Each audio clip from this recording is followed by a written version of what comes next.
আলাইহিস সালাতু ওয়াস সালাম লা ইয়াখুযা আহাদুকুম হাবলাহু সুম্মা ইয়াবগদু ইলাল জাবালি ফায়াহতাতিবু ফায়াবিউ ফায়াকুলু ওয়া ইয়াতাসাদ্দাক খায়রুল লাহু মিন আইয়াসআলান নাসা ওয়া ক্বালা আলাইহিস সালাতু ওয়াস সালাম মান গাশশা ফালাইসা মিন্না। প্রশংসা গুণগান সেই আল্লাহ সুবহানাহু ওয়া তাআলার জন্য, যে মহান আল্লাহ সুবহানাহু ওয়া তাআলা আমাদেরকে কাউকে বা শ্রমিক বানিয়েছেন, কাউকে মালিক বানিয়েছেন। আল্লাহ রাব্বুল আলামিনের অসংখ্য প্রশংসা যে আল্লাহ সুবহানাহু ওয়া তাআলা মানুষের মাঝে যদি এই তারতম্য সৃষ্টি না করতেন, সকলকে যদি এক ক্যাটাগরির করতেন, তাহলে পৃথিবীতে কেউ কারো কথা শুনতো না, কেউ কারো আনুগত্য করতো না। এই জন্য আল্লাহ সুবহানাহু ওয়া তাআলা পৃথিবীটা সুন্দর করে চালানোর জন্য কাউকে মালিক বানিয়েছেন, সম্পত্তির অডেল সম্পত্তির মালিক দিয়েছেন, কারখানার মালিক বানিয়েছেন, আবার কাউকে বা ওই কারখানা বা কোনো সংস্থা এর প্রধান দায়িত্বশীল অর্পণ করেছেন। আল্লাহ সুবহানাহু ওয়া তাআলার এজন্য লাখো কোটি শুকরিয়া অন্তরের অন্তঃস্থল থেকে আমরা আদায় করে বলি আলহামদুলিল্লাহ। সালাত ও সালাম বর্ষিত হোক সেই হাবিবের উপর, যে হাবিব সাল্লাল্লাহু আলাইহি ওয়াসাল্লাম দাসপ্রথাকে বিলুপ্ত করে বরং উম্মাল তথা যারা শ্রমিক তাদের ন্যায্য অধিকার তিনি সুপ্রতিষ্ঠিত করে গেছেন। সেই নবীর উপর আমরা একবার সালাত ও সালাম পাঠ করি। আল্লাহুম্মা সাল্লি আলা মুহাম্মদ ওয়া আলা আলি মুহাম্মদ কামা সাল্লাইতা আলা ইব্রাহিম ওয়া আলা আলি ইব্রাহিম ইন্নাকা হামিদুম মাজিদ। আল্লাহুম্মা বারিক আলা মুহাম্মদ ওয়া আলা আলি মুহাম্মদ কামা বারাকতা আলা ইব্রাহিম ওয়া আলা আলি ইব্রাহিম ইন্নাকা হামিদুম মাজিদ। উপস্থিত অত্র মসজিদের মুসল্লিয়ানে কেরাম, পর্দার আলারের মা ও বোনেরা, আজকে আমি কয়েকটা আয়াত এবং কয়েকটা হাদিস পাঠ করেছি। উক্ত আয়াত এবং হাদিসগুলা সামনে রেখে যে বিষয়টা নিয়ে কথা বলবো সেটা অত্যন্ত গুরুত্বপূর্ণ এবং সমসাময়িক। বিষয়টা হলো হুকুকুল উম্মাল ওয়া ওয়াজিবাতুহুম, তথা শ্রমিকদের অধিকার এবং তাদের কর্তব্য। কেন বিষয়টা আলোচনা করা হলো? গতকাল চলে গেল ইন্টারন্যাশনাল ওয়ার্কস ডে, মানে লেবার এটার দিবস পালন হয়ে গেল। যদি দিবসের দিকে আমরা যাই, দিবস পালন করা ইসলামে জায়েজ নাই, তবে এগুলো দিবস এভাবে পালন করে আসছে। এই 1 মে শ্রমিক দিবস, এই দিবসটা কখন থেকে আসলো? ইতিহাস পড়লে বোঝা যায় 1886 সনে সেই শিকাগোতে একটা শ্রমিকদের অধিকার আদায় করার জন্য তারা মিছিল বের করলো। অসংখ্য শ্রমিকরা একত্রিত হয়ে তাদের কিছু অধিকার চাইল।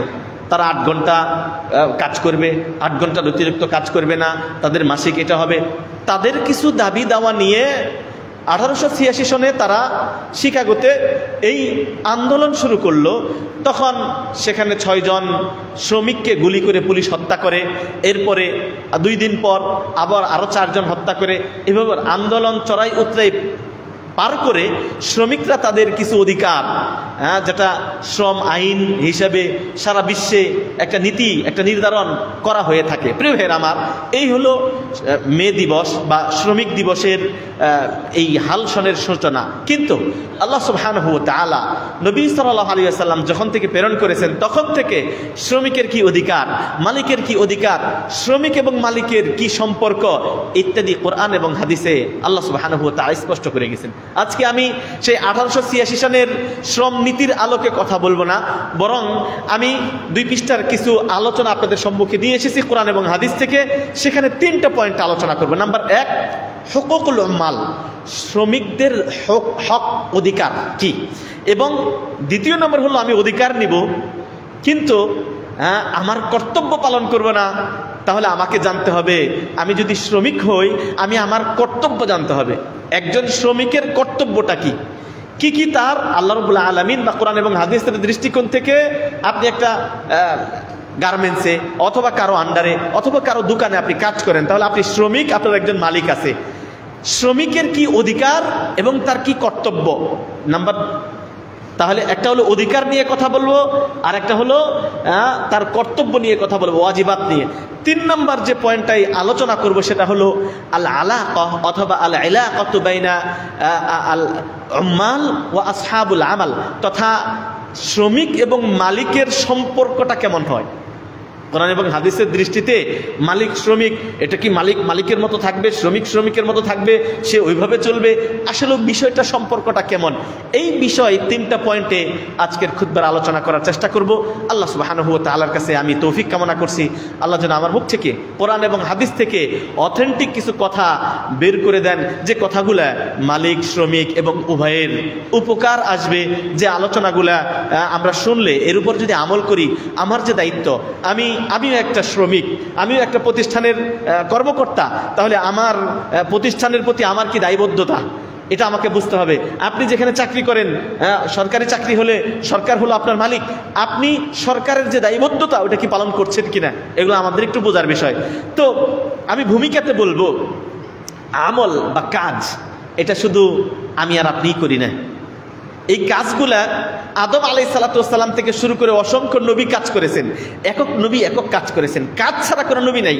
প্রিয় ভাইরা আমার, আমরা অনেকে কাজ করতে আগ্রহী না, চাকরি করতে আগ্রহী না, কিন্তু কর্মের প্রতি উৎসাহিত করে প্রত্যেকটা নবী। কোন নবীরা যদি চাইতেন আল্লাহ আমাকে বসিয়ে খাওয়ান, আকাশ থেকে খাবার দেন, দিতেন না? আল্লাহ দিতেন। নবীরা বসে থাকেন নাই। আসুন একটু কোন নবী কি করেছেন সংক্ষিপ্ত আগে এটা শুনি। আদম আলাইহিসসালাতু ওয়াসসালাম, আমাদের সর্বপ্রথম পৃথিবীতে আদি মানব আদম আলাইহিসসালাতু ওয়াসসালাম, আমাদের বাবা আদম আলাইহিসসালাতু ওয়াসসালাম। তিনি কি করতেন? তিনি জেরাআর কাজ করতেন, মানে কৃষি কাজ করতেন। এই জন্য ওই যে আয়াতের মধ্যে যখন হাবিল ও কাবিল দ্বন্দ্ব বাজে, আদম আলাইহিসসালাতু ওয়াসসালামের পেশা কি ছিল? তার তখন তো ইন্ডাস্ট্রি নাই, মিল কারখানা কিচ্ছু নাই, তিনি সর্বপ্রথম মানুষ, তার পেশাটা কি ছিল? আদম আলাইহিসসালাতু ওয়াসসালামের পেশা ছিল জেরাআ, মানে কৃষিকাজ। তিনি শস্য উৎপাদন করতেন, এগুলার শুরু লগ্নে। এটার প্রমাণ কি? আদম আলাইহিসসালাতু ওয়াসসালামের 2 সন্তান হাবিল ও কাবিল যখন দ্বন্দ্ব বাজে, ওই যে বিয়ে সংশ্লিষ্ট সমস্যা নিয়ে যখন দ্বন্দ্ব বাজে, এই আয়াতের মধ্যে আল্লাহ রাব্বুল আলামিন বলেন, ওয়াতলু আলাইহিম নাবা আবনাই আদম বিল হক ইদ ক্বাররাবা কুরবানান ফাতুকবিলা মিন আহাদিহিমা ওয়া লাম ইয়াতাকাব্বাল মিনাল আখার। এই যে এই ঘটনাটা আল্লাহ বলছেন, তো এখানে 2 জনে কুরবানি করলেন। আদম আলাইহিসসালাতু ওয়াসসালামের 2 সন্তান হাবিল ও কাবিল কুরবানি করলেন। কি কুরবানি করলেন? ইবনে কাসিরে দেখতে পাবেন যে একজনে করতেন হলো মেষ চালাতেন, মেষ চড়াতেন, মানে মেষের লালন পালন, গরু ছাগল উট দুম্বা ইত্যাদি লালন পালন করতেন, তার ছিল এটাও কৃষিকাজের একটা অংশ। আরেকজন কি করতেন? শাকসবজি বিভিন্ন জিনিস জমিন থেকে ফসল উৎপাদন করতেন। এখন যিনি ফসল উৎপাদন করতেন তিনি ফসল কুরবানি দিলেন। এখন যদি ফসল কুরবানি দেয়, কুরবানি হবে। আপনি ধান চাষ করছেন, ধান কুরবানি দিতে পারবেন? আমাদের শরীয়তে এটা নাই, কিন্তু তখন আল্লাহ রাব্বুল আলামিন তাদের 2 জনকে পরীক্ষা করার জন্য বললেন। এই জন্য একজন তার শস্যের মানে উৎপাদিত শস্য আল্লাহর জন্য কুরবানি করলেন, মানে জমিনে ফেলে রাখলেন। আরেকজন যিনি ছাগল মেষ ইত্যাদি দুম্বা চাষ করতেন, এগুলা লালন পালন করতেন, ওগুলা দিলেন। আল্লাহ রাব্বুল আলামিন একজনেরটা ফাতাকুব্বিলা মিন আহাদিহিমা ওয়া লাম ইউতাকাব্বাল মিনাল আখার, একজনেরটা কবুল করলেন। কারটা কবুল করলেন? হাবিলেরটা কবুল করলেন। হাবিল ছিলেন মানে অরিজিনাল ফার্মার, অরিজিনাল কৃষক, তার বাবার পেশা ছিল কৃষক আদম আলাইহিসসালাতু ওয়াসসালাম। সেখান থেকে 2 জন 2টা ভাগ, একজন পশু লালন পালন, আরেকজন হলো শস্য লালন পালন। তো 2 জনেই কুরবানি করলেন। হাবিলেরটা আল্লাহ কবুল করলেন, কাবিলেরটা আল্লাহ কবুল করলেন না। কবুলের আলামত ছিল ভিন্ন। আমি ওদিকে যাচ্ছি না, আমি শুধু ইঙ্গিত দিলাম যে আমল মানে কাজ, শ্রম পরিশ্রম করা। আমরা মনে করি বাড়ি করব, ভাড়া দিয়ে চুপচাপ বসে খাবো, পরিশ্রম করতে রাজি না। এটা কিন্তু নবীদের সুন্নাহ না। বরং যতটুকু শক্তি আছে সামর্থ্য আছে আপনি পরিশ্রম করবেন। দেখেন আমার বাবা আপনার বাবা কৃষি কাজ করে গেছে। অনেকে আমরা কৃষি কাজটা একটু অপছন্দ করি, কৃষক এর সাথে ছেলে মেয়ে বিয়ে দিব না। এটা আদম আলাইহিসসালাতু ওয়াসসালামের পেশা। একটু হিসাব চিন্তা করে কথা বলতে হবে। এই কৃষি কাজকে যদি আপনি নাক ছিটান বা অপছন্দ করেন, আপনি কার পেশাকে অপছন্দ করলেন? একটু চিন্তা। তাহলে আমি আজকের আলোচনার ভূমিকাতে বলতে চাচ্ছি, শ্রমিক মানে কষ্ট করা, শ্রম দেওয়া, যে কোনো কাজে লেগে থাকা, বিশেষ করে কৃষি কাজ, এটা নবী আদম আলাইহিসসালাতু ওয়াসসালাম এই কাজ করেছেন। নূহ আলাইহিসসালাতু ওয়াসসালাম কি কাজ করেছেন? নূহ আলাইহিসসালাতু ওয়াসসালাম। আমি কয়েকটা নবীদের উল্লেখ করছি এই জন্য যে আজকে আলোচনা করব শ্রমিক এবং মালিকের সম্পর্ক কি হবে, শ্রমিকের কি অধিকার, কি কর্তব্য। তাহলে নবীরা যে কি শ্রম দিতেন এ সম্পর্কে একটু আলোকপাত করতে চাচ্ছি। নূহ আলাইহিসসালাতু ওয়াসসালাম কি কাজ করতেন? তিনি ছিলেন নাজ্জার। নাজ্জার কি? তিনি কাঠমিস্ত্রি ছিলেন, কাঠমিস্ত্রি। সুতরাং যারা কাঠের কাজ করেন, আলমারি বানান, খাট বানান, বিভিন্ন শোপিস বানান, নৌকা তৈরি করেন, এগুলো অপছন্দ করার কিছু না। এটা নবী নূহ আলাইহিস সালাতু ওয়াস সালামের পেশা। অনেকে এটা অপছন্দ করেন, কাঠমিস্ত্রি নিম্নমানের, নচেত এই মন মানসিকতা আপনাকে আনতে দেওয়া যাবে না। আমরা যেহেতু বিভিন্ন পেশাকে ছোট করে দেখি, শুধু সরকারি চাকরিটাকে বড় করে দেখি। কয়জন সরকারি চাকরি করছে নবীদের মধ্যে? আপনি একটু দেখেন। আদম আলাইহিস সালাতু ওয়াস সালাম কৃষি কাজ করলেন, আমি প্রমাণ দিলাম। নূহ আলাইহিস সালাতু ওয়াস সালাম তিনি নাজ্জার ছিলেন, কাঠমিস্ত্রির কাঠের কাজ করতেন। একটা প্রমাণ আল্লাহ রাব্বুল আলামিন কুরআনুল কারীমে বলেন, ওয়াসনাইল ফুলকা বিআয়ুনিনা ওয়া ওয়াহিনা ওয়ালা তুখাতিবনি ফিল্লাযিনা যালামু ইন্নাহুম মুগরাকুন। আল্লাহ নূহ আলাইহিস সালাতু ওয়াস সালামকে লক্ষ্য করে বলছেন, ওহে নূহ, ইসনাইল ফুলক, ফুলক তৈরি করো। মানা ফুলক, ফুলক মানে সাফিনা, নৌকা। নৌকা বলতে ছোট নৌকা না, ডিঙ্গি নৌকা, এটা না। নৌকা বলতে সাফিনা, বিশাল জাহাজ, যার মধ্যে কিছুদিন পরে আল্লাহ বন্যা দিবে। এই জন্য নূহ আলাইহিস সালাতু ওয়াস সালামকে বিশাল একটা নৌকা তৈরি করতে পারলেন। এখন নৌকা তৈরি করে কে? যে কাঠমিস্ত্রি, সে। আপনি আমি পারবো না, যে কাঠের কাজ করতে জানে। এই জন্য নূহ আলাইহিস সালাতু ওয়াস সালাম কাঠমিস্ত্রি ছিলেন, নাজ্জার ছিলেন। তিনি বিশাল নৌকা তৈরি করে ফেললেন। আল্লাহ বললেন, ওয়াসনাইল ফুলকা বিআয়ুনিনা, আমার চোখের সামনে নূহ তুমি নৌকা তৈরি করো। এখানে আল্লাহর চোখের কথা বললেন, আকীদার ওদিকে আমি যাব না। আমি শুধু বোঝাতে চাচ্ছি, নূহ আলাইহিস সালাতু ওয়াস সালামের পেশা ছিল নাজ্জার, কাঠমিস্ত্রি। এই জন্য আল্লাহ রাব্বুল আলামিন তাকে বললেন নৌকা তৈরি করো। ওয়াসনাইল ফুলকা বিআয়ুনিনা ওয়ালা তুখাতিবনি ফিল্লাযিনা যালামু। নূহ আলাইহিস সালাতু ওয়াস সালাম বললেন, আগেই বলে দিলেন, জালেমদের ব্যাপারে আমার কাছে রিকোয়েস্ট করবে না, কারণ তার একজন সন্তান হবে জালেম, যে সে মুসলিম হবে না, তখন আল্লাহ রাব্বুল আলামিন তাকে ডুবিয়ে দিবে। তখন নূহ আলাইহিস সালাতু ওয়াস সালাম যেন তার সন্তানের জন্য আল্লাহর কাছে রিকোয়েস্ট না করে। এই জন্য নিজের সন্তান হওয়ার পরেও যদি সে মুসলিম না হয়, তার জন্য দোয়া করা যাবে না। ওয়ালা তুখাতিবনি ফিল্লাযিনা যালামু ইন্নাহুম মুগরাকুন। আল্লাহ নবী নূহ আলাইহিস সালাতু ওয়াস সালামকে লক্ষ্য করে আল্লাহ বলছেন, অবশ্যই তারা ডুবে মরবে যারা আল্লাহর প্রতি ঈমান আনে নাই। তুমি নৌকা তৈরি করবে। ওয়াসনাউল ফুলকা ওয়া কুল্লামা মাররা আলাইহি মালাউম মিন কওমি সাখিরু মিন ক্বালা ইন তাসখারু মিন্না ফাইন্না নাসখারু মিনকুম। বললেন আল্লাহ নবী নূহ আলাইহিস সালাতু ওয়াস সালাম নৌকা তৈরি করলেন। এবার তার সম্প্রদায় যায় আর হাসায় ঠাট্টা বিদ্রুপ করে। এই বিশাল নৌকা, পাহাড়ি অঞ্চল, এখানে কোনোদিন পানি হবে? ঠাট্টা বিদ্রুপ করে আল্লাহ রাব্বুল আলামিন নূহ আলাইহিস সালাতু ওয়াস সালামকে বললেন, তুমি বলো, আজকে তোমরা নৌকা দেখে ঠাট্টা বিদ্রুপ করতেছ, কিছুদিন পরে এই ঠাট্টা বিদ্রুপের জবাব তোমরা পেয়ে যাবে। আল্লাহ রাব্বুল আলামিন বিশাল বন্যা দিয়ে দিলেন, গোটা দুনিয়া তিনি ভাসিয়ে দিলেন বন্যা দিয়ে। প্রিয় ভাইরা আমার, তাহলে আদম আলাইহিস সালাতু ওয়াস সালাম শ্রম দিতেন, কষ্ট করতেন, তিনি জেরাহাতে কষ্ট করতেন, তথা ফার্মার কৃষি কাজ তিনি করতেন। নূহ আলাইহিস সালাতু ওয়াস সালাম তিনি ছিলেন নাজ্জার, কাঠের কাজ করতেন। এই পেশাগুলোকে আমরা একটু ছোট চোখে দেখি বা মনে করে থাকি, অথচ আমি নিজে গর্ব করে বলি, আমার বাবা একজন কৃষক, আমার চাচা কৃষক। এই জন্য আমি যদি কখনো বাড়িতে যাই, আমি আমার বাপ চাচাদের যে জায়গাগুলো আছে, ধান কেমন হয়েছে, সরিষা কেমন হয়েছে, আমি বাড়িতে গেলে এক চক্কর দেই। এটা অনেকে মনে করে একজন মাদানী মানুষ, উনি কেন এইগুলাতে আসে, এটা আমার ভালো লাগে, কারণ এটা আমার শিকড়। আর এটা আদম আলাইহিস সালাতু ওয়াস সালামের পেশাকে কখনো ছোট করে দেখতে নাই। প্রিয় ভাইরা আমার, মূসা আলাইহিস সালাতু ওয়াস সালাম কি করতেন? রাইল গানাম, ছাগল চড়াইতেন। আরেক নবীর মূসা আলাইহিস সালাতু ওয়াস সালাম আরেক নবীর রাখাল ছিলেন। শুআইব আলাইহিস সালাতু ওয়াস সালামের কি ছিলেন? রাখাল ছিলেন। ওই যে মূসা আলাইহিস সালাতু ওয়াস সালাম যখন ফেরাউনের একজন ব্যক্তিকে থাপ্পড় মারলো, থাপ্পড় মারার সাথে সাথে সে মরে গেল, তারপর একটা ঝামেলা বাজলো, তখন তাকে ধরতে পাকড়াও করবে, এই পর্যন্ত উনি ওখানে চলে গেলেন। চলে যাওয়ার পর আরেক জায়গায় গিয়ে দেখলেন ওখানে শুআইব আলাইহিস সালাম দুইজন মেয়ে আছে ইত্যাদি। আলোচনাটা পরে যাব। আমি মূল কথা বলছি, মূসা আলাইহিস সালাতু ওয়াস সালাম রাইল গানাম ছিলেন, রাখাল ছিলেন। আজকে রাখাল তো খুঁজেই পাওয়া যায় না। আগের যুগে রাখাল পাওয়া যেত, এখন রাখাল পাওয়া যায় না, অথচ একজন নবীর পেশা রাখাল। আমি এই উদাহরণগুলো দিয়ে বোঝাতে চাচ্ছি, কোন নবী বসেছিলেন না, যার যে অবস্থা সেই অবস্থা থেকে কাজ করেছেন। আপনাকে আমাকে কাজ করতে হবে, শুধু সরকারি চাকরির আশায় বিসিএস করবো, এটা করব, বড় এটা হবে, এইটা নবী আম্বিয়াদের পেশা এইটা ছিল না। কিন্তু কেউ এটা যদি করতে পারে ভালো, কেউ যদি করতে না পারে, তার সাধ্য অনুপাতে তাকে শ্রম দিতে হবে।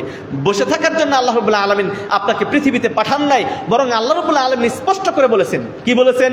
ফাইদা কুদিয়াতিস সালাতু ফান্তাশিরু ফিল আরদি ওয়াবতাগু মিন ফাদলিল্লাহ ওয়াযকুরুল্লাহা কাসীরান লাআল্লাকুম তুফলিহুন। ওহে আদম সন্তান, যখন তোমরা নামাজ শেষ করবে, ফাইদা কুদিয়াতিস সালাহ, যখন নামাজ শেষ করবে, ফান্তাশিরু ফিল আরদি, জমিনে বের হয়ে যাও। কার অর্ডার? আল্লাহর অর্ডার। বুঝতে হবে নামাজ শেষ, যে আল্লাহ আপনাকে সালাত পড়তে বলছেন, ওই আল্লাহ বলছেন নামাজ শেষ, জমিন থেকে বের হয়ে যাও, জমিনের দিকে বের হয়ে যাও। কেন? ফান্তাশিরু ফিল আরদি, জমিনে বের হয়ে যাও। ওয়াবতাগু মিন ফাদলিল্লাহ, আল্লাহর ফজল। এখানে ফজল উদ্দেশ্য হলো রিজিক, আল্লাহর রিজিক অন্বেষণ করো। সুতরাং আপনাকে রিজিক অন্বেষণ করার জন্য আল্লাহ আদেশ করেছেন। আপনি ঘরে বসে থাকবেন, ঘুমাবেন, আর বাপেরটা খাবেন, নিজে পরিশ্রম করবেন না, এইটা আল্লাহ বলে নাই। এটা আল্লাহ বলে নাই, বরং আপনাকে ছুটে যে নামাজ শেষ, ফজরের নামাজ শেষ, বের হয়ে যান। আগের যুগে এটা ছিল, এই জন্য তারা বারাকাও পেয়েছে। আমার দাদাকে দেখেছি আমি দেখেছি ফজরের সালাতের আগে গরুগুলা বের করে নিতেন। ফজরের নামাজের আগে গরু বের করা শেষ, গরু খাওয়িয়ে তিনি চকে যেতেন। অনেক সময় দেখে যে অনেকটুকু জমি হাল চাষ করার পর ওই জমিতে তিনি ওযু করে নামাজ পড়তেছেন। 7টা 8টা 7:30টার মধ্যে যখন নাস্তা খাওয়ার টাইম হয়ে গেছে, ওনার এক জমি হাল চাষ করা শেষ, তারা একটা বারাকা পেতেন। আল্লাহর আদেশ এটা। কিন্তু আজকে আমরা 7টা 8টা পর্যন্ত ঘুমাই, তারপরে চাকরিতে যাই, এজন্য আমাদের হায়াতের বারাকা নাই। প্রিয় ভাইরা আমার, তারা পরিশ্রম করতেন। পরিশ্রম নবীদের বৈশিষ্ট্য। মুসা আলাইহিস সালাতু ওয়াস সালাম রাইল গানাম ছিলেন। ওয়া দাউদ আলাইহিস সালাতু ওয়াস সালাম কি ছিলেন? দাউদ আলাইহিস সালাতু ওয়াস সালাম ছিলেন হাদ্দাদ। আরবিতে বলে হাদ্দাদ, মানে লোহার কাজ করতেন। লোহার কাজ, হাদিদ থেকে হাদ্দাদ, যিনি লোহার কাজ করেন, লোহার কাজ যিনি করেন, লোহার শ্রম, তিনি এই কাজ করতেন। কিভাবে? আল্লাহ রাব্বুল আলামিন কুরআনে দাউদ আলাইহিস সালাতু ওয়াস সালামকে বলছেন, ইয়া দাউদ, ওহে দাউদ, ইয়া জিবালু আউবিবি মাআহু ওয়াত-তায়র ওয়া আলান্না লাহুল হাদিদ। ওহে পাহাড়, তুমি দাউদ আলাইহিস সালাতু ওয়াস সালামের সাথে তাসবিহ পাঠ করো। আউবিবি মা'নাহু সাব্বিহি, মানে আল্লাহ রাব্বুল আলামিন দাউদ আলাইহিস সালাতু ওয়াস সালামের সাথে তাসবিহ পাঠ করার জন্য পাহাড়কে বললেন যে পাহাড়, আমার নবী দাউদ তাসবিহ পাঠ করে তথা আমার গুণ কীর্তন করে, আমার প্রশংসা করে, আমার পবিত্রতা বর্ণনা করে। পাহাড়, তুমি বসে থেকো না, আমার নবী দাউদের সাথে তুমিও তাসবিহ পাঠ করো। ওয়া আউবিবি মাআহু ওয়াত-তায়র, শুধু তাই না, তৈর মানে পাখি, পাখিদেরকেও আল্লাহ নির্দেশ দিলেন, পাখিরা তোমরা নবী দাউদের সাথে তাসবিহ পাঠ করো। ওয়া আলান্না লাহুল হাদিদ, আমি লোহাকে তার জন্য নরম করে দিয়েছি। আমরা যেমন কাদামাটি নিয়ে যা কিছু ইচ্ছা তাই কিছু করতে পারি, আল্লাহ রাব্বুল আলামিন দাউদ আলাইহিস সালাতু ওয়াস সালামকে, তিনি যদি লোহার কোনো জিনিস ধরতেন, কাদামাটির মতো নরম হয়ে যেতেন। তিনি ওই লোহা দিয়ে যেভাবে ইচ্ছা তিনি তৈরি করতেন, বল্লম তৈরি করতেন। এরপরে তিনি আল্লাহ রাব্বুল আলামিন এই দাউদ আলাইহিস সালাতু ওয়াস সালামকে লক্ষ্য করে বলছেন, ওয়াকাদ্দির ফিস সারদি ওয়া'মালু সলিহা। কাদ্দির ফিস সারদ মানে লোহা দিয়ে তুমি যুদ্ধের বল্লম বানাও। আমরা এই জন্য দাউদ আলাইহিস সালাতু ওয়াস সালাম ছিলেন হাদ্দাদ, তারা লোহার কাজ করতেন। আমরা বলতে পারি তিনি অস্ত্র তৈরি করতেন, বল্লম তৈরি করতে বললেন। ওয়াকাদ্দির ফিস সারদি ওয়া'মালু, এবং বল্লমের মধ্যে যে আংটা লাগায় এটাকে বলা হয় সারদ, বলছে ওটা মজবুত করে লাগাবে। আল্লাহ দাউদ আলাইহিস সালাতু ওয়াস সালামকে বলছেন। প্রিয় ভাইরা আমার, শেষ আমি বলবো ভূমিকাতে যে মুহাম্মদ সাল্লাল্লাহু আলাইহি সাল্লাম কি করতেন। মুহাম্মদ সাল্লাল্লাহু আলাইহি সাল্লামের পেশা কি ছিল? তিনি একাধারে ছিলেন তাজের ব্যবসায়ী। তিনি নবুয়ত প্রাপ্তির আগে ব্যবসা করেছেন, নবুয়ত প্রাপ্তির পরেও তিনি বিভিন্ন ব্যবসার কাজের সাথে জড়িত ছিলেন। তিনি মক্কাতে যখন ছিলেন রাইল গানাম ছিলেন, ছাগল চড়াইতেন। এই জন্য নবী সাল্লাল্লাহু আলাইহি ওয়াসাল্লামের জীবনে যদি দেখতে পান, তিনি কখনো বসে বসে খান নাই, শ্রম দিয়েছেন। আজকে যেহেতু কথা বলবো শ্রমিক, তার অধিকার, তার কর্তব্য এবং মালিক এবং শ্রমিকের সম্পর্ক, এই বিষয়টা, এই জন্য ভূমিকাতে আমি আপনাদেরকে এই দিকে উৎসাহিত দিতে চাইলাম।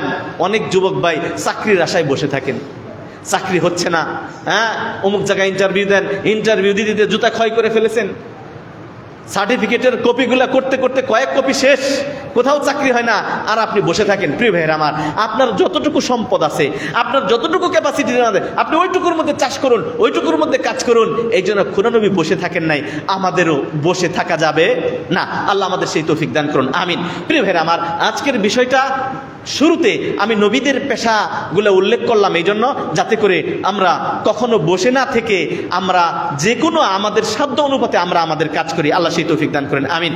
প্রিয় ভাইয়ের আমার, আল্লাহ রাব্বুল আলামিন কুরআনুল কারীমে এই প্রসঙ্গে আল্লাহ বলেছেন, মান আমিলা صالحا من ذكر أو أنثى وهو مؤمن فلنحيينه حياة طيبة ولنجزينهم أجرهم بأحسن ما كانوا يعملون। আমরা যাতে বসে না থাকি, নারী এবং পুরুষদেরকে ডাক দিয়ে আল্লাহ রাব্বুল আলামিন বলেছেন কি, মান আমিলা সালিহাম মিন যাকারিন আও উনসা, কোন নারী অথবা কোন পুরুষ যদি কোনো ভালো কাজ করে, মানে আমিলা সালিহাম মিন যাকারিন আও উনসা ওয়া হুয়া মুমিন, মুমিন অবস্থাতে যদি কোনো ভালো কাজ করে আল্লাহ দুইটা প্রতিদান দিবে।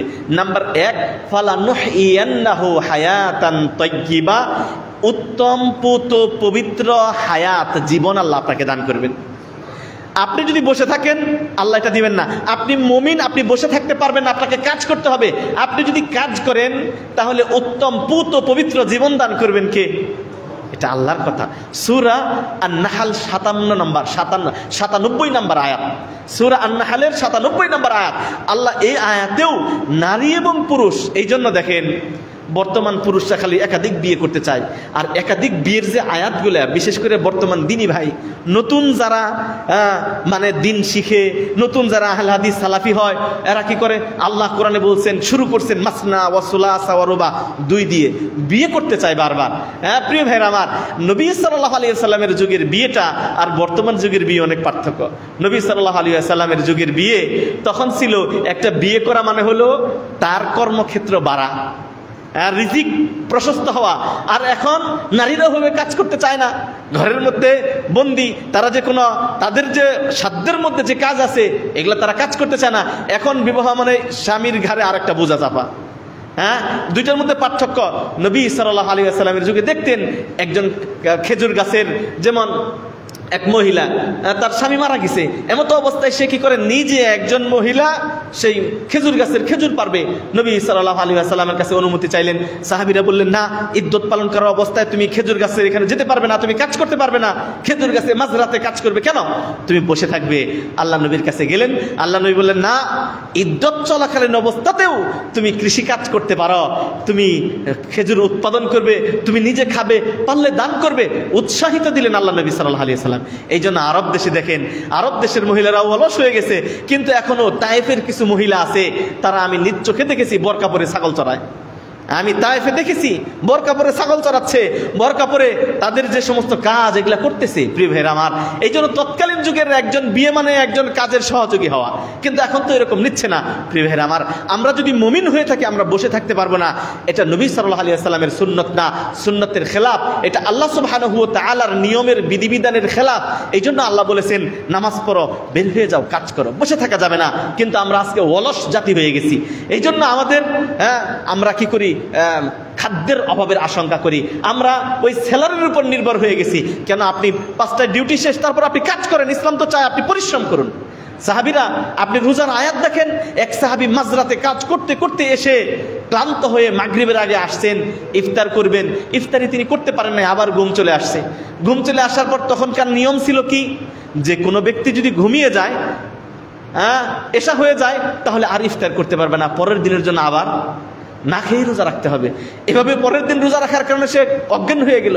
এই যে দেখেন এত পরিশ্রম করলেন সাহাবীদের, দেখেন যুদ্ধের সময় তারা এই রমজানের সময়, প্রচন্ড রোদের রমজানের সময় তারা যুদ্ধ করেছে, খন্দক যুদ্ধ ইত্যাদি, বদর যুদ্ধ, অনেক যুদ্ধ আপনার রমজানে সংগঠিত হয়েছে, রোজা রেখে যুদ্ধ করেছেন।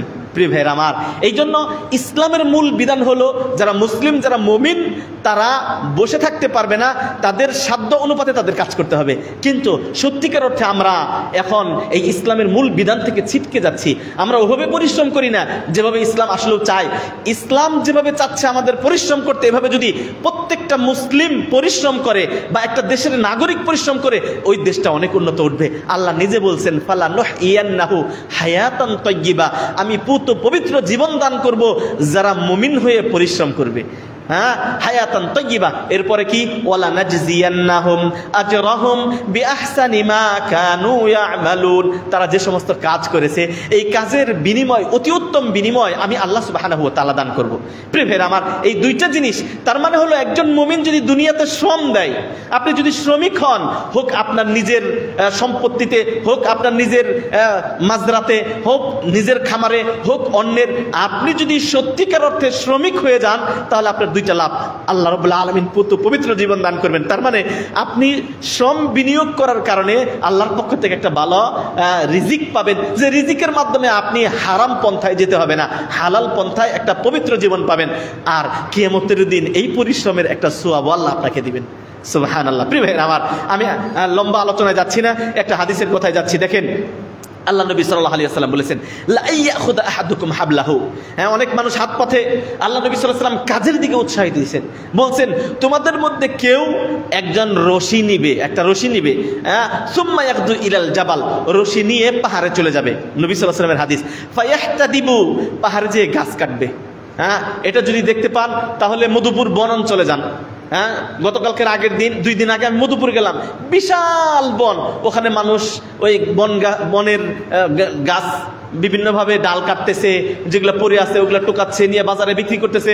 নবী সাল্লাল্লাহু আলাইহি ওয়াসাল্লাম হাদিসটা অনেকটা এরকম বলছেন, তোমাদের মধ্যে কেউ একটা রশি নিবে, বনে যাবে, ফায়াহতাতিবু, লাকড়ি কাটবে, ফায়াবিউ ফায়াকুলু ওয়া ইয়াতাসাদ্দাক, এই লাকড়ি কেটে লাকড়ি বিক্রি করে সে নিজে খাবে, দান করবে। খায়রুন লাহু মিন আইয়াসআলান নাস, মানুষের কাছে চাওয়ার চাইতে সে যদি এই শ্রমটা দেয় এটাই উত্তম। তাহলে আল্লাহ নবী সাল্লাল্লাহু আলাইহি ওয়াসাল্লাম পরিশ্রম করে খেতে বলছেন, কিন্তু আপনি রাস্তাঘাটে দেখেন কত মানুষ যারা কাজ করতে সক্ষম, কাজ করতেছে না, মানুষের কাছে হাত পাচ্ছে। ইসলাম কখনো হাত পাততে বলে না, ইসলাম আপনাকে উৎসাহিত হয় কাজের জন্য। এই জন্য নবী সাল্লাল্লাহু আলাইহি ওয়াসাল্লামের কাছে একটা বিখ্যাত হাদিস, প্রসিদ্ধ হাদিস, একজন এসে কিছু চাইলেন, আল্লাহ নবী সাল্লাল্লাহু আলাইহি ওয়াসাল্লাম তাকে একটা কুড়াল দিয়ে দিলেন, তাই না?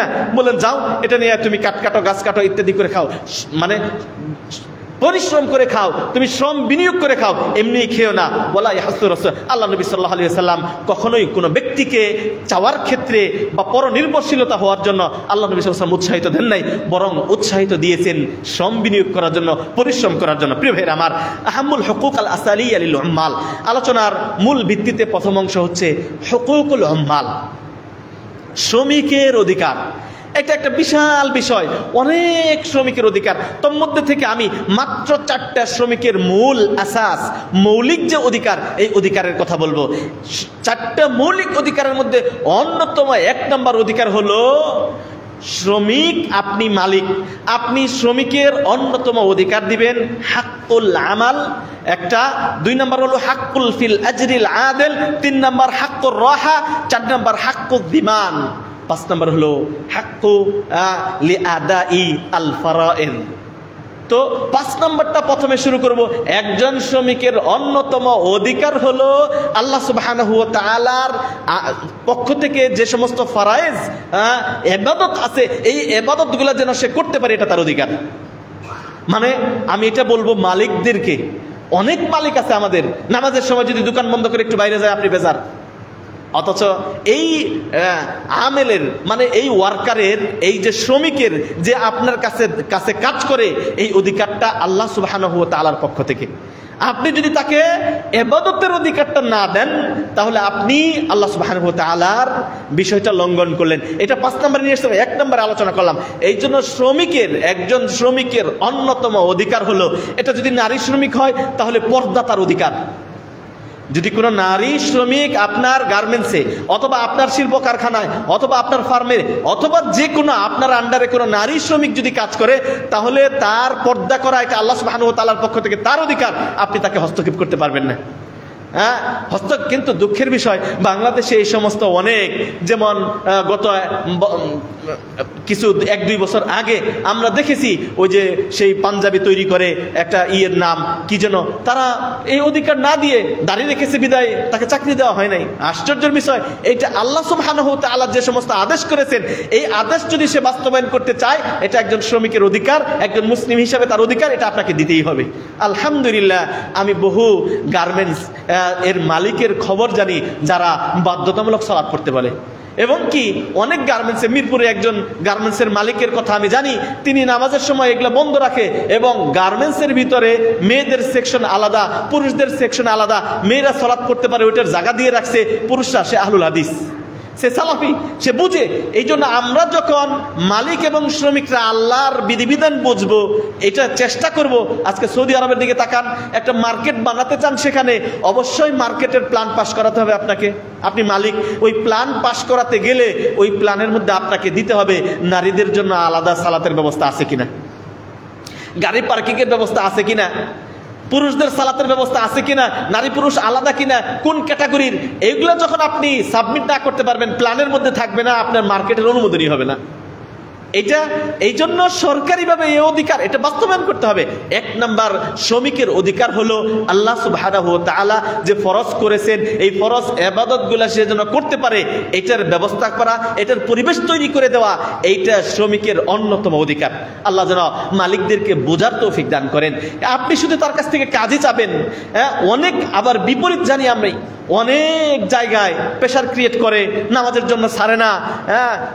নামাজের সময় যদি শ্রমিকরা নামাজ পড়তে যায় 10টা মিনিট লস হয়। প্রিয় ভাইয়ের আমার, এটা আল্লাহ সুবহানাহু ওয়া তাআলার পক্ষ থেকে অধিকার, এই অধিকার তাকে দিতে হবে। হাক্কুল আমাল, কাজের অধিকার, কাজ করার অধিকার। এই কাজের অধিকার একটা দেশের যে যারা পরিচালক, তাদের অন্যতম দায়িত্ব হলো ওই দেশের নাগরিকদের কাজের ব্যবস্থা করে তৈরি করে দেওয়া, হোক সেটা কৃষিকাজ, হোক সেটা চাকরি, হোক সেটা বিভিন্ন ক্ষেত্র, এই কাজের ক্ষেত্র তৈরি করে দেওয়া এটা রাষ্ট্রের দায়িত্ব। প্রিয় ভাইয়ের আমার, এই জন্য আল্লাহ নবী সাল্লাল্লাহু আল্লাহ রাব্বুল আলামিন কোরআনুল কারীমে স্পষ্ট করে বলেছেন হাক্কুল আমাল, এই আমলের অধিকারটা বিষয়ে কোরআনুল কারীমে আল্লাহ রাব্বুল আলামিন যেটা বলছেন, কিসসাতু ইবনাতু শুআইব। শুআইব আলাইহিস সালাতু ওয়াস সালামের মেয়ে, একজন নবীর মেয়ে, দেখবেন ঘটনাটা, একজন নবীর মেয়ে শুআইব আলাইহিস সালাতু ওয়াস সালামের মেয়ে, তারা কি ছাগল চরান, একজন নবীর মেয়ে ছাগল চরান। তো ওই ঘটনার মধ্যে বলছেন যে ইন্না খায়রা মান ইস্তাজারতাল কবিয়ুল আমিন। মুসা আলাইহিস সালাতু ওয়াস সালাম যখন গেলেন, যে দেখলেন সব পুরুষ রাখালরা পানি পান করাচ্ছে, আর দুইজন মেয়ে পিছনে বসে আছে। আল্লাহ নবী মুসা আলাইহিস সালাতু ওয়াস সালাম ওই মেয়ে দুইটাকে বললেন, মা খাতবুকুমা, আপনারা পিছনে বসে আছেন কেন? উনি এমনিই বিপদে আছেন, কারণ ফিরআউন তাকে তাড়িয়ে দিয়েছে ওখান থেকে, ঝামেলা, ওই ঝামেলা থেকে মুক্ত হয়ে আল্লাহর কাছে তিনি যেতে যেতে যেয়ে দেখলেন অনেক মানুষ ওখানে বসে আছেন, বলতেছে আমরা ততক্ষণ পর্যন্ত পানি পান করাতে পারি না যতক্ষণ পর্যন্ত এই রাখালরা পানি পান না করায়। মানে এদের পানি পান করানোর পর পুরুষ এরা পান করিয়ে চলে যায়, এরপরে আমরা মহিলা পান করিয়ে তারপরে যাই। তো মুসা আলাইহিস সালাতু ওয়াস সালাম তাদেরকে সাহায্য করলেন। তারা পান করে যখন চলে গেলেন, তিনি একাই, ওই কূপটা বড় পাথর দিয়ে ঢাকা ছিল, তিনি শক্তিশালী ছিলেন মুসা আলাইহিস সালাতু ওয়াস সালাম, এটা আল্লাহ কোরআনে উল্লেখ করেছেন। এরপরে তিনি নিজে ওইটাকে সরিয়ে দিয়ে ওই দুই মেয়ে, শুআইব আলাইহিস সালাতু ওয়াস সালামের দুই মেয়েকে পানি পান করিয়ে, তাদের যে ছাগল ছিল, ছাগল উট ইত্যাদি ছিল, ওগুলোকে পানি পান করিয়ে দিলেন। তারা দুজনে দ্রুত, অন্যদিন লেট করে যায়, পানি পান করাতে লেট হয়, মহিলা মানুষ, এই জন্য ওই দিন একটু তাড়াতাড়ি চলে গেলেন। শুআইব আলাইহিস সালাতু ওয়াস সালাম বললেন, আজকে তাড়াতাড়ি আসলে ব্যাপারটা কি? তখন তারা দুইজন বললেন, বাবা আজকে তো আমাদের সাথে একজন অলৌকিক ব্যক্তির সাথে সাক্ষাৎ হয়েছিল, ইত্যাদি ইত্যাদি। তখন আল্লাহ নবী শুআইব আলাইহিস সালাতু ওয়াস সালাম বললেন, যাও তাকে ডেকে নিয়ে আসো। দুইজনে আসলেন, মুসা আলাইহিস সালাতু ওয়াস সালামকে ডাকলেন যে ইন্না আবি ইয়াদউক লিয়াজজিয়াকা আজরা মা সাকাইতা লানা, যে আমার বাবা আপনাকে ডাকছেন, আপনি যে আমাদের জন্য পরিশ্রম করলেন এটা বিনিময় দিবেন। এরপরে তারা দুইজন গেলেন, লজ্জাবতী অবস্থায় চলে গেলেন। বাবার কাছে যখন গেলেন, তখন দুইজন বললেন, ইন্না খায়রা মান ইস্তাজারতাল কবিয়ুল আমিন ইয়া আবাতি ইস্তাজির। বললেন, বাবা এই লোকটা অনেক ভালো, এই লোকটা অনেক ভালো, আপনি তাকে শ্রমিক হিসেবে নিযুক্ত করতে পারেন। দুইটা গুণ তার মধ্যে পেয়েছে। আল্লাহ বলেছেন মুসা আলাইহিস সালাতু ওয়াস সালাম একজন শ্রমিক, কার? শুআইব আলাইহিস সালাতু ওয়াস সালামের।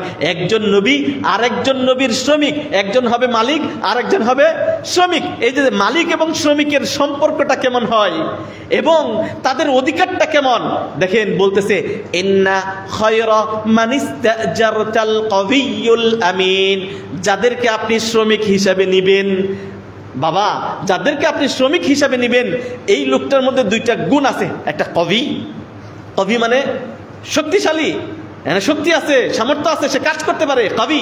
হ্যাঁ, একটা গুণ। এখন শ্রমিক যদি হয়, সে যদি অসুস্থ হয়, তাহলে তো সে কাজ করতে পারবে না। তাহলে আপনি যদি কাউকে নিযুক্ত দেন, তাহলে আপনাকে দেখতে হবে যে সে কবি কিনা। কবি। 2 নাম্বার হলো আমিন, বিশ্বস্ত, নিরাপদ। দোকান একটা করছেন, একজন ম্যানেজার রেখে দিয়েছেন, প্রতিদিন চুরি হয়। হ্যাঁ, এটা আমিন না, এটা আমিন না। প্রিন্সিপাল একটা রেখে দিয়েছেন, সে তার দায়িত্ব পালন করে না। আপনার যদি এই ধরনের শ্রমিক আপনি নিয়োগ দেন, 2টা, একটা হলো যাকে নিয়োগ দিচ্ছেন সে কবি কিনা, শক্তিশালী কিনা। শক্তিশালী বলতে আপনি যাকে নিযুক্ত দিচ্ছেন ওই কাজের উপযুক্ত কিনা।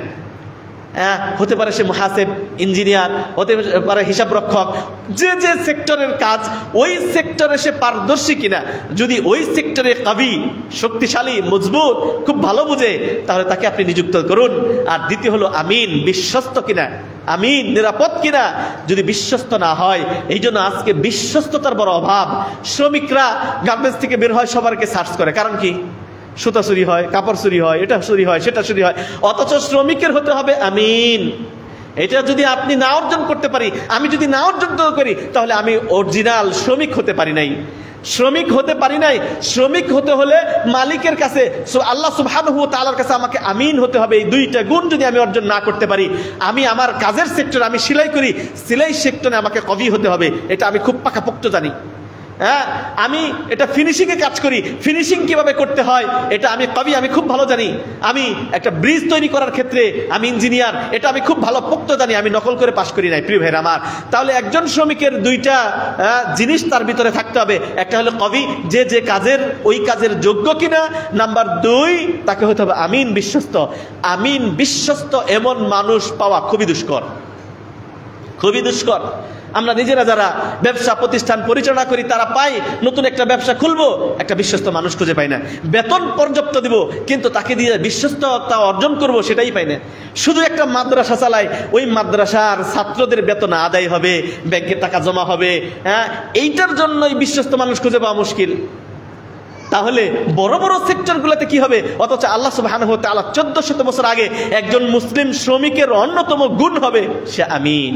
প্রিয় ভাইরা আমার, আমি এই বিষয় পয়েন্টটার সামনে আগাতে চাচ্ছি না। শুধু এখান থেকে আমি এটুকুই বোঝাতে চাচ্ছি, একজন শ্রমিকের 2টা অধিকার, একজন শ্রমিকের 2টা গুণ অর্জন করতে হবে। নাম্বার 1, আপনি যে কাজ করবেন ওই কাজে আপনাকে 100% পারফেক্ট হতে হবে। হ্যাঁ, আপনি যদি 100% পারফেক্ট না হন, মানে ধরেন আমার পেশা হলো খুতবা দেওয়া, আমি খুতবা দিতে আসছি আপনাদের সম্মুখে, তাহলে আমাকে খুতবাতে পারফেক্ট হতে হবে। আমি যদি পারফেক্ট না হই, আমি খুতবা দিয়ে যদি আপনাদের অধিকারটা আদায় করতে না পারি 1 সপ্তাহ পর, এটা আমি তাহলে হকদার না। এই জন্য এটা পারফেক্ট হতে হবে। যে যে সেক্টরে কাজ করবে, একজন ইমাম ইমামতিতে পারফেক্ট হবে, কবি, শক্তিশালী, মজবুত হতে হবে। হ্যাঁ, দ্বিতীয়ত আমিন হতে হবে, নিরাপদ এবং বিশ্বস্ত। এইটা যদি হয়, একজন শ্রমিক, এমন শ্রমিক যদি একজন মালিক নিয়োগ দেয়, তাহলে ওই মালিক হবে লাভবান। প্রিয় ভাইয়ের আমার, আল হাক্কু ফিল আজরিল আদিল। 2 নাম্বার হলো ন্যায়সঙ্গত মজুরি তাকে দিতে হবে। আপনি যদি এই 2 গুণ সম্বন্ধ শ্রমিক পান, তাকে কখনো ছাড়বেন না। একটা হলো কাজে পারফেক্ট, নাম্বার 2 সে বিশ্বস্ত। এই 2টা গুণ আল্লাহ কোরআনে বলেছেন। যারা ব্যবসা করেন, বাণিজ্য করেন, যা কিছুই করেন না কেন, এই 2টা গুণ সম্পন্ন ব্যক্তি যদি পান, তাকে বেতন বেশি দিতে হলেও তাকে রাখবেন। এখানে আপনি বারাকা পাবেন।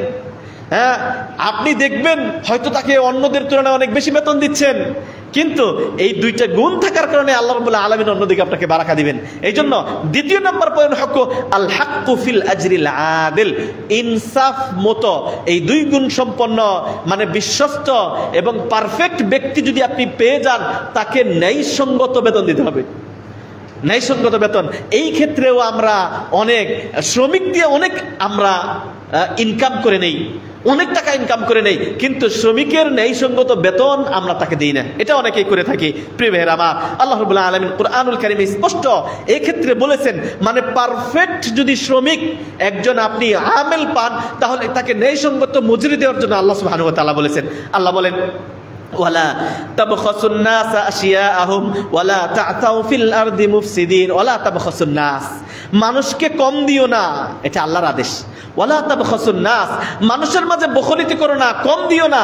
মানে যাকে আপনি নিযুক্ত করেছেন, নিয়োগ দিয়েছেন, সে যতটুকু উপযুক্ত অতটুকু উপযুক্ত বেতন আপনি তাকে দেন, এটা আল্লাহ সুবহানাহু ওয়া তাআলার আদেশ। ওয়ালা তা'তাউ ফিল আরদি মুফসিদিন, অতিরিক্ত তাকে উপযুক্ত বেতন না দিয়ে জমিনে বিশৃঙ্খলা সৃষ্টি করবেন না, এটা আল্লাহ সুবহানাহু ওয়া তাআলা। এই জন্য একজন উপযুক্ত শ্রমিক যদি পান, আল্লাহ সুবহানাহু ওয়া তাআলা যেভাবে তাকে বিশ্বস্ত হতে বলেছেন, বিশ্বস্ত মানুষ যদি পান, ওই কাজের জন্য যে যদি পারফেক্ট হয়, তাহলে তাকে ন্যায়সঙ্গত মজুরি যদি না দেন, তাহলে জমিতে ফাসাদ সৃষ্টি হবে। মানে উপযুক্ত ব্যক্তি উপযুক্ত কাজ যদি না পায়, উপযুক্ত কাজের মজুরি যদি না পায়, তাহলে আপনার কাজও ঠিকমতো হবে না, জমিনে ফাসাদ সৃষ্টি হবে। আল্লাহ নবী সাল্লাল্লাহু আলাইহি ওয়াসাল্লাম অসংখ্য হাদিসের মধ্যে উপযুক্ত শ্রমিককে উপযুক্ত মজুরি দেওয়ার জন্য আল্লাহ নবী সাল্লাল্লাহু আলাইহি ওয়াসাল্লাম কসম খেয়েছেন। আবু হুরায়রা রাদিয়াল্লাহু তাআলা আনহু বলেন, সালাসাতুন আনা খাসমুহুম ইয়াউমাল কিয়ামাহ। আল্লাহ নবী সাল্লাল্লাহু আলাইহি ওয়াসাল্লাম বলেছেন, আবু হুরায়রা থেকে বর্ণিত, তিনি বলেন, তিনটা বিষয়ে আমি হব বাদী। বাদী হবেন কে? আল্লাহর নবী বলছেন, তিনটা বিষয়ে আমি হব বাদী। এক নাম্বার, রাজুলুন আ'তাবি সুম্মা গাদারা, কোন ব্যক্তি আল্লাহর নামে কসম খাইলো, আল্লাহর নামে কসম খাওয়ার পর ওই কসম ভঙ্গ করলো, তাহলে আমি নবী হব ওর বিপক্ষে বাদী। সুতরাং এক নম্বর হলো আল্লাহর নামে কসম খেয়ে কসম ভঙ্গ করা যাবে না, ওয়াদা করে ওয়াদা ভঙ্গ করা যাবে না। ওয়ারাজুলুন বাআ হুররান ফাআকালা সামানাহ, একজন স্বাধীন ব্যক্তিকে আপনি বিক্রয় করে দিলেন, বাংলাদেশ থেকে ধরে একটা নিয়ে ইন্ডিয়া, সেই পতিতায় বিক্রি করে দিলেন, অথবা তার কলিজা বা কোনো কিছু অঙ্গ পতঙ্গ হানি করার জন্য একটা চক্র আছে, ছোট বাচ্চাদেরকে ধরে নিয়ে বিক্রি করে তার অঙ্গ বিক্রি করে দেয়। আল্লাহ নবী সাল্লাল্লাহু আলাইহি ওয়াসাল্লাম বলছেন, কোন স্বাধীন ব্যক্তিকে যদি কেউ বিক্রি করে দেয়, পাচার করে দেয়, আল্লাহ নবী সাল্লাল্লাহু আলাইহি ওয়াসাল্লাম বলছেন আমি হব তার বাদী। তিন নম্বর, ওয়ারাজুলুন ইস্তাজারা আজীরান, এটা হলো আজকে আমাদের আলোচনার পয়েন্ট। ওয়ারাজুলুন ইস্তাজারা আজীরান, কোন ব্যক্তি একজন শ্রমিক নিয়োগ দিল, তার কাজের লোক নিয়োগ দিল, ফাস্তাওফা মিনহু, তার সাথে পরিপূর্ণ কাজ আদায় করে নিল। মানে শ্রমিক তার পরিপূর্ণ অধিকার দিল, মালিকের কাজ আদায় করলো, ওয়ালাম ইউতাহু আজরাহু, কিন্তু মালিক তার প্রতিদান দিল না। আমি নবী কিয়ামতের দিন আল্লাহর কাছে এই বাদী হিসাবে আমি উপস্থিত হব। বড় কঠিন কথা। এই জন্য যারা মালিক আছেন, যারা কাজের লোক নিয়োগ দেন, হতে পারে একদিনের, এক মাসের বা অনেক দিনের, সাবধান হয়ে থাকবেন। এক নম্বর হলো শ্রমিকের, দুই নম্বর যে অধিকার সেটা হলো তার ন্যায্য অধিকার, এটা আল্লাহ নবী সাল্লাল্লাহু আলাইহি ওয়াসাল্লাম দিয়েছেন। অথচ এই মে দিবস বা শ্রমিক দিবস গতকালকে যেটা হয়ে গেল, এটা 1886, আর হাদিস পড়লাম 1400 বছর আগের। আল্লাহ নবী সাল্লাল্লাহু আলাইহি ওয়াসাল্লাম নিজে বাদী হবেন যদি আপনি আপনার ওয়ার্কারের, আপনার শ্রমিকের অধিকার, বেতন যদি ন্যায্য বেতন যদি না দিয়ে থাকেন, এইটার বাদী আল্লাহর নবী সাল্লাল্লাহু আলাইহি ওয়াসাল্লাম আপনার বিপক্ষে বাদী হবেন। নবী যদি বাদী হয় পার পাবেন? কখনো না। প্রিয় ভাইয়েরা আমার, হাদিসটা বুখারীর, জয়ীফ হওয়ার কোনো সম্ভাবনা নাই। এই জন্য যারা মালিক হবেন তাদের সাবধান করে দিচ্ছি, এটা শ্রমিকের অধিকার হলো সে ন্যায্য বেতন সে নিবে, এটা তার অধিকার। আল্লাহ সুবহানাহু ওয়া তাআলা আমাদেরকে মালিক শ্রমিকের অধিকার বোঝার তৌফিক দান করুন। 3 নম্বর, হাক্কুর রাহা। হাক্কুর রাহা মানে এমন কাজ চাপিয়ে দেওয়া যাবে না যে কাজ আপনি শ্রমিক করতে অপারগ, যে কাজ শ্রমিক করে শেষ করতে পারে না, এমন কাজ দিয়ে দিলেন, একদিনে তাকে নিয়োগ দিয়ে এমন পরিমাণ কাজ দিলেন যে কাজটা আসলেও সাধ্যের বাইরে। এমন কোন কাজ তাকে যদি দেন, এটা শ্রমিকের অধিকারের খর্ব করা হয়। আল্লাহ নবী সাল্লাল্লাহু আলাইহি শুআয়ব আলাইহিস সালাতু ওয়াস সালাম যখন মুসা আলাইহিস সালাতু ওয়াস সালামকে শ্রমিক নিয়োগ দিলেন, কি বিনিময় ছিল জানেন? বললেন, আমি আমার মেয়েকে বিবাহ দিব তোমার কাছে, তুমি আমার এই ছাগলগুলা চড়াবে, আমার বাড়িতে থাকবে। তিনি দোয়া করলেন, ইন্না খায়রা মান ইস্তাজারতাল কাবিয়ুল আমিন। এটা যখন বললেন এবং আল্লাহর কাছে যে বললেন, আল্লাহ আমি ইন্নী লিমা আনজালতা ইলাইয়া মিন খাইরিন ফাকির, আমি মিশর ছেড়ে চলে আসছি, আমার ঘর বাড়ি ছেড়ে চলে আসছি, আমি আজকে কোথায় খাবো, কোথায় থাকবো, কোনো ব্যবস্থা নাই আমার, না আছে ঘর, না আছে থাকার জায়গা, না আছে আমার সঙ্গী, কেউ নাই, মরুভূমিতে আমি ঘুরতেছি। আল্লাহ রাব্বুল আলামিনের কাছে একটা দোয়া করলেন, কি বললেন? ইন্নী লিমা আনজালতা ইলাইয়া মিন খাইরিন ফাকির। এই দোয়াটা ভালো করে মুখস্থ করবেন যারা বিবাহ করতে পারছেন না। অনেক যুবক বিবাহ হচ্ছে না, অনেকের কাজ নাই, চাকরি খুঁজতেছেন, সকাল সন্ধ্যা হাঁটতে চলতে ফিরতে এই দোয়াটা পড়বেন, মুসা আলাইহিস সালাতু ওয়াস সালামের চাকরি ছিল, থাকার ঘর ছিল, অনেকের ঘর নাই। আপনার ঘর দরকার, এই দোয়া পড়বেন। বিবাহ করা দরকার, এই দোয়া পড়বেন। চাকরি দরকার, এই দোয়া পড়বেন। তিনটা জিনিসই মুসা আলাইহিস সালাতু ওয়াস সালাম আল্লাহর কাছে বললেন, আল্লাহ ইন্নী লিমা আনজালতা ইলাইয়া মিন খায়রিন ফাকির। আমার দেশ, ঘরবাড়ি, আত্মীয় স্বজন সব সারা হয়ে আমি ছিন্ন মূল হয়ে আমি এই মরুভূমিতে ঘুরতেছি। আল্লাহ তুমি আমাকে যা কল্যাণ নাজিল করবে আমি ওইটার মুখাপেক্ষী। হ্যাঁ, এই জন্য আল্লাহ রাব্বুল আলামিন এই দোয়াটা এমনভাবে পছন্দ হলো, আল্লাহ রাব্বুল আলামিন ওই মহিলাদের পিছনে নিয়ে আসলেন। শুআয়ব আলাইহিস সালাতু ওয়াস সালাম শুধু তাই না, তাকে বিবাহ দিয়ে দিলেন, মেয়েকে বিবাহ দিয়ে থাকার ব্যবস্থা করে দিলেন। থাকা মানে 1 মাস 2 মাস তা না, বললেন তুমি যে থাকবে আমার বাড়িতে, খাবে, আমার মেয়েকে বিবাহ দিলাম। এটা 10 সিনিন থামানিয়া হিজাজ, 8 বছর। তুমি যদি 10 বছর থাকতে চাও এটা তোমার ইচ্ছা, তুমি আরো 2 বছর অতিরিক্ত থাকতে পারো। আল্লাহ রাব্বুল আলামিন তারপরে বললেন, ওয়ামা উরিদু আন আশুক্কা আলাইক, তোমার উপর আমি কঠোরতা করতে চাই না। মানে তোমার সাথে আমার চুক্তি 8 বছর, আমার মেয়েকে বিবাহ করবে, আমার বাড়িতে থাকবে। এটা হলো অনেকটা ঘর জামাইয়ের মতো। আল্লাহ রাব্বুল আলামিন কি দিলেন না বলেন, এমন একটা দোয়া করলেন, দোয়ার বিনিময়ে থাকার জায়গা করলেন। আল্লাহ রাব্বুল আলামিন চাকরির ব্যবস্থা করলেন। হ্যাঁ, যত রকমের। আর মানুষের কি চাই, যার কিছুই ছিল না এমন ব্যক্তির কাছে কেউ বিবাহ দিবে? আচ্ছা, আরেকটু যদি মালিক একজন শ্রমিকের কাছে তার মেয়ে বিবাহ দিচ্ছে, বর্তমানে সম্ভব? সম্ভব বলেন? আপনি আপনার ওয়ার্কার কাছে দিবেন? হ্যাঁ, কিন্তু শুআয়ব আলাইহিস সালাতু ওয়াস সালাম দেখেছেন ইনি কাবি আল আমিন, নিরাপদ। আপনি আপনার মেয়েকে দিবেন, আপনি তো দেখবেন বিল্ডিং হয়েছে কিনা, সরকারি চাকরি আছে কিনা। হ্যাঁ, আপনি বিশ্বস্ত শ্রমিকের কাছে দিবেন আপনার মেয়ে বিয়ে? কখনো দিবেন না। এই জন্য তো ফাসাদ হয়। এই জন্য ধনী মানুষকে দেখবেন ও আরো 3 মেয়ের সাথে সময় কাটানো শেষ, এরপরে যখন বিয়ে দিচ্ছেন জানতে পারছেন কি ব্যাপার, আমার জামাই তো ভালো না। আপনি কবি দেখেন না, আপনি আমিন দেখেন না, অথচ মালিক শ্রমিকের কেমন সম্পর্ক। সময় শেষের দিকে আমি ওদিকে যেতে পারলাম না, এখানে আমার আলোচনা ইতি টানতে হচ্ছে। আমি এই আয়াত থেকে মালিক এবং শ্রমিক, মালিকের কিছু অধিকার ছিল, আমি শ্রমিকের কিছু অধিকার বললাম, তাকে কি গুণ সম্পন্ন হতে হবে। প্রিয় ভাইয়ের আমার, এগুলো কোরআন থেকে বিধান। ওই 1886 সনে যে শ্রমিক দিবসের শ্রমিকরা আন্দোলন করে যে নীতিগুলা বলছে, এই নীতিগুলার বাইরে 1400 বছর আগে শ্রমিকের কি অধিকার হবে, মালিকের কি অধিকার, শ্রমিক মালিকের কেমন সম্পর্ক, শ্রমিক এবং মালিকের সম্পর্ক হবে বাপ এবং সন্তানের মতো। অনেকগুলো পয়েন্ট আমি নিয়ে এসেছি। আবু যারের হাদিস, নবী সাল্লাল্লাহু আলাইহি ওয়াসাল্লামের অসংখ্য হাদিস, নবী সাল্লাল্লাহু আলাইহি ওয়াসাল্লামের যারা খেদমত করেছেন তার মধ্যে উল্লেখযোগ্য কয়েকটা। একজন আনাস বিন মালিক, নবী সাল্লাল্লাহু আলাইহি ওয়াসাল্লামের যারা খেদমত করেছেন তার মধ্যে আরেকজন হলো রবিআত ইবনে কাব আল আসলামী। যে সমস্ত শ্রমিক, আমরা শ্রমিক বলতে পারি, যে সমস্ত খাদেম বা যে সমস্ত শ্রমিক বা লেবার আল্লাহ নবীর সাথে যারা কাজ করেছেন, তাদের সাথে নবীর কি সম্পর্ক ছিল। রবিআত ইবনে কাব আল আসলামী, আনাস বিন মালিক রাদিয়াল্লাহু তাআলা আনহুকে আল্লাহ নবী সাল্লাল্লাহু আলাইহি ওয়াসাল্লাম মদিনা থেকে একটা কাজে পাঠাইছেন, আনাস তুমি যাও এই কাজটা করে নিয়ে আসো। এখন পাঠিয়েছেন, আনাস বিন মালিক রাস্তায় যে বাচ্চাদের সাথে খেলা শুরু করে দিছে। 10-12 বছর বয়স, খেলতে খেলতে মদিনার বাইরে বাজারে যাওয়ার সময় দেখছে কিছু পোলাপান খেলাধুলা করতেছে পাহাড়ের পাশে, ওখানে খেলাধুলা শুরু করে দিছে। এখন রাসূলুল্লাহ সাল্লাল্লাহু আলাইহি ওয়াসাল্লাম মদিনার বাজার থেকে কিছু জিনিস আনতে পাঠাইছে। এখন থেকে বাচ্চাটা যে তার কাছে যে কাজ করলো, উনি কাজ শুরু করছেন। নবী সাল্লাল্লাহু আলাইহি ওয়াসাল্লাম খোঁজ নিতে গেলেন, এতক্ষণ হয়ে গেল এখনো আনাস আসলো না। তিনি যাওয়ার পরে যে দেখলেন যে কি করতেছেন, আনাস বিন মালিক বাচ্চাদের সাথে খেলতেছেন, তিনি পিছনে দাঁড়িয়ে আনাস বিন মালিকের পিছনে দাঁড়িয়েছেন। হ্যাঁ, দাঁড়ানোর পরে বলতেছেন, ইয়া উনাইস ইযহাব হাইথু আমারতুক। উনাইস মানে সুন্দর করে ডাক দিলেন। উনাইস মানে আদরের ডাক, তার নাম আনাস। কিন্তু আমি পারতাম, আপনার ঘরে একজন কাজের ছেলে, হ্যাঁ, তাকে পাঠাইছেন বাজার থেকে যে তুই 1 কেজি ডাল নিয়ে আসো। এই ছেলে যে খেলা শুরু করছে, আপনি তাকে সুন্দর করে ডাক দিতেন না, হ্যাঁ উনাইস, তোমার না কোন কাজে পাঠাইছি। আল্লাহ নবীর কত সুন্দর ব্যবহার, বলছেন ইয়া উনাইস ইযহাব হাইথু আমারতুক। উনাইস, তোমার বাবা যেখানে কাজে পাঠাইছি তুমি ওই কাজে যাও। হ্যাঁ, তুমি খেলতেছো কেন? হ্যাঁ, কুলতু নাম আনা আযহাবু ইয়া রাসূলুল্লাহ। আল্লাহ রাসূল, এখনই যাচ্ছি, আমি ভুলে গেছিলাম। হ্যাঁ, এরপরে তিনি দেখেন আনাস বিন মালিক বলছেন, লাকাদ খাদামতুহু 7 সিনিন আও 9 সিনিন। তিনি বলছেন আমি নবী সাল্লাল্লাহু আলাইহি ওয়াসাল্লামের 9 বছর অথবা 7 বছর, কোন রাতে আসছে 10 বছর খেদমত করেছি। মা আলিমতু ক্বালা লি শাইউন সানাতু। তিনি কোনোদিন আমাকে বলে নাই আনাস তুমি এই কাজটা কেন করলা। তিনি কোনোদিন বলে নাই কোনো কাজ আমি করেছি তুমি এটা কেন করলা, কোনো কাজ করি নাই, তিনি বলে নাই তুমি এই কাজটা কেন করলা না।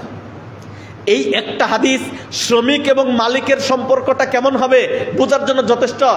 আরো কিছু সাহাবী ছিল, একজন ইহুদি গোলাম নবী সাল্লাল্লাহু আলাইহি ওয়াসাল্লামের সাথে কাজ করেছেন, তার সাথে কেমন সম্পর্ক। এই জন্য মালিক এবং শ্রমিক, আমি শ্রমিকের কিছু অধিকারের কথা বলেছি, মালিকের অধিকারের কথা আমি আপনাদের সম্মুখে আলোচনা করতে পারি নাই। শেষ পয়েন্টে বললাম শ্রমিক এবং মালিকের অধিকার হবে। শুআইব আলাইহিস সালাতু ওয়াস সালাম এবং মূসা আলাইহিস সালাতু ওয়াস সালামের সম্পর্ক যেমন হয়েছে এরকম, এমন শ্রমিক এবং মালিক যদি হয় ওইটা হবে সফল। এই জন্য যারা বিশ্বস্ত, যারা আপনাদের সংস্থা আছে বা কর্মসংস্থান আছে, আপনি যদি বিশ্বস্ত ব্যক্তি পান, পারলে আপনার আত্মীয় করে ফেলেন, আপনারা আত্মীয় করে ফেলেন। এটা নবী সাল্লাল্লাহু আলাইহি ওয়াসাল্লামের সুন্নাহ, কিন্তু আমরা পারবো না, এটা পারবো না। আপনার মেয়ে মেনে নিবে না, আপনার সমাজ মানবে না, বলবে তুমি গার্মেন্টসের মালিক, মালিকের মেয়ের সাথে শ্রমিকের বিয়ে, এটা মানে কেউ? অথচ নবী সাল্লাল্লাহু আলাইহি ওয়াসাল্লামের সুন্নাত, আপনাকে দেখতে হবে আমিন, বিশ্বস্ত কিনা, চরিত্রবান কিনা, সে যোগ্য কিনা, এইটা দেখে তাহলে মালিক এবং শ্রমিকের সম্পর্কটা হবে বাবা এবং সন্তানের মতো। এই জন্য আল্লাহ নবী সাল্লাল্লাহু আলাইহি ওয়াসাল্লাম আবু যারকে বলেছে, আবু যার, জাআলাকাল্লাহু খাওয়ালাকুম তাহতা আইদিকুম, কিছু ভাই আল্লাহ রাব্বুল আলামিন বলেছেন তোমাদের কর্মে, তোমাদের হাতে নিযুক্ত করে দিয়েছেন তোমাদের কিছু ভাইদেরকে শ্রমিক হিসাবে, তোমরা যা খাবে তাদেরকে তাই খাওয়াবে, তোমরা যে পোশাক পরবে তোমরা সেই পোশাক তাদেরকে পরাবে। এই শ্রমিকদের এই অধিকার আল্লাহ নবী সাল্লাল্লাহু আলাইহি ওয়াসাল্লাম দিয়েছেন। প্রিয় ভাইরা আমার, আজকের আলোচনার বিষয় ছিল শ্রমিক, হুকুকুল উম্মাল ওয়া ওয়াজিবাতুহুম ওয়াল আলাকাতু বাইনা আল উম্মাল ওয়া আসহাবুল আমাল, তথা শ্রমিকের অধিকার, শ্রমিকের কর্তব্য এবং মালিক শ্রমিকের সম্পর্ক। আল্লাহ সুবহানাহু ওয়া তাআলা কোরআন এবং হাদিস থেকে আমাদের এগুলো বোঝার এবং আমল করার তৌফিক দান করুন, আমিন।